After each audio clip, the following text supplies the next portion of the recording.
We're going to implement the select control, which is one of the Ionic control set, one of the default controls that can be used. And let's work out why. In the application brief, the assignment brief, we are told that the screen must have a customer name, a phone number, but a selection of one product type they are interested in from this restricted list. So we need to restrict the list that the user can choose from to these items. I think it's fair to make it car seats, pushchairs, buggies, and separately strollers. That means that they will only be able to check one of those out as being the product in which they're interested. So that's why we're doing it. I really encourage you when we're using these controls to investigate them further so that you can get a sense of how they work. So we go to the beta.ionicframework.com/docs and so forth, and that takes us to the page I've shown you before. And we're going to the components page, and this is the select control. So it allows you to get a certain range of objects that can be chosen. If we go to the API, you'll see that there are various ways in which it can be used. It can be used for single selection, multiple selection, and so forth. We're going to do a single selection, which is very, very straightforward, and it can display the options in several ways. So we'll choose a particular way. So if I'm choosing male, you see that little tick marker clears and so forth, but we're going to use one of the methods that's available, and you can look at this and you can see the different interface options that are there for you, and whether you do single selection, where the user is only allowed to choose one item, or multiple selection, where they're allowed to choose from a range and pick the ones they want. The interface itself can be modified so that it looks in different style and so forth. There's a lot here, and you won't understand a lot of it, but I think you should start to get a look at these things to get a sense of how the controls work and what others are available, not just in this control, the select control, but other controls that we've already used. Because I think it will help you to understand how the Ionic framework that sits on top of the Angular framework, that produces the native application, how it all works. So I think because we're going to be constraining ourselves to a fixed list, we should try and get rid of all of the records that we've now got in our data set. And I think I found a way to do that, and that's in our F12. If you press F12, you get the developer tools. And if you go to application, if you go to local storage,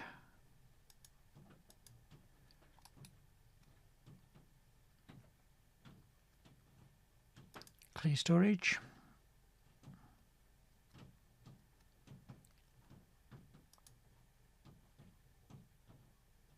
and that should have worked. So if I now go back here and refresh this,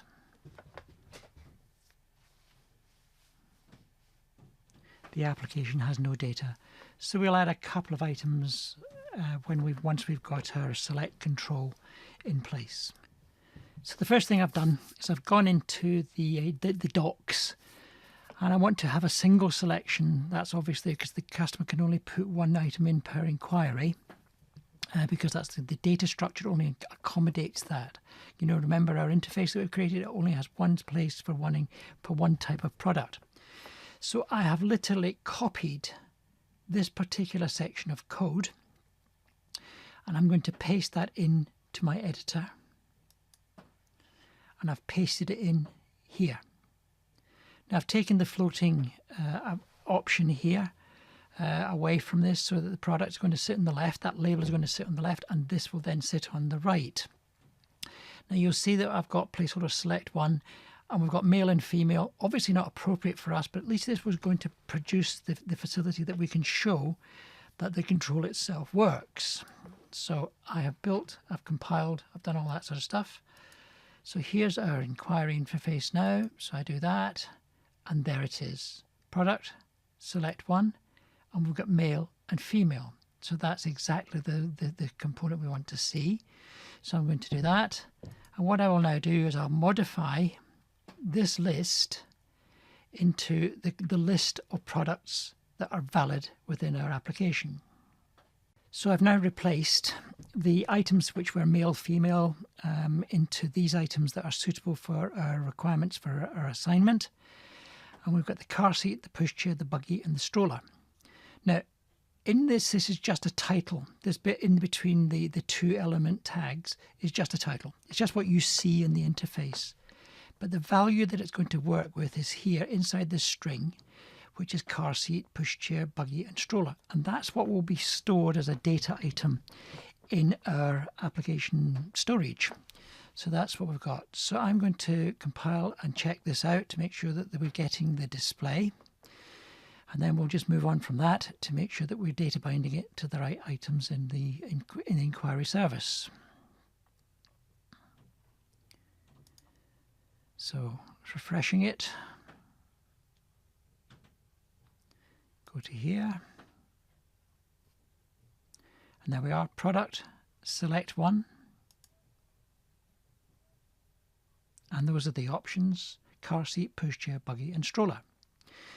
Now you can work with these lists and you can sort them and so forth. We don't need to. That's exactly what it said in the assignment. Let's leave it exactly as that. So what we'll now do is we'll bind it to the inquiry service. So let's now check that we can actually make a selection.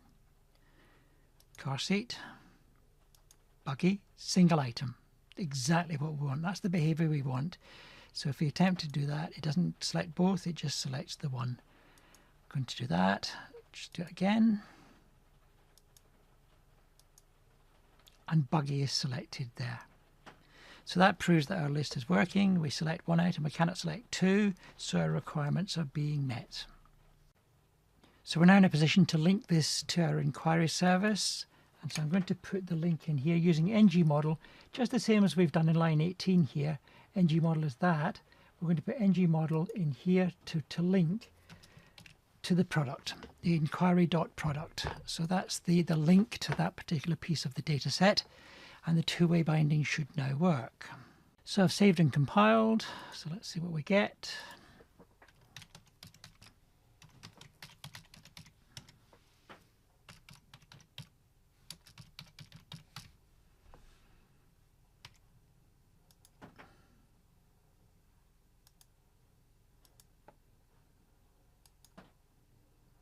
And it works perfectly.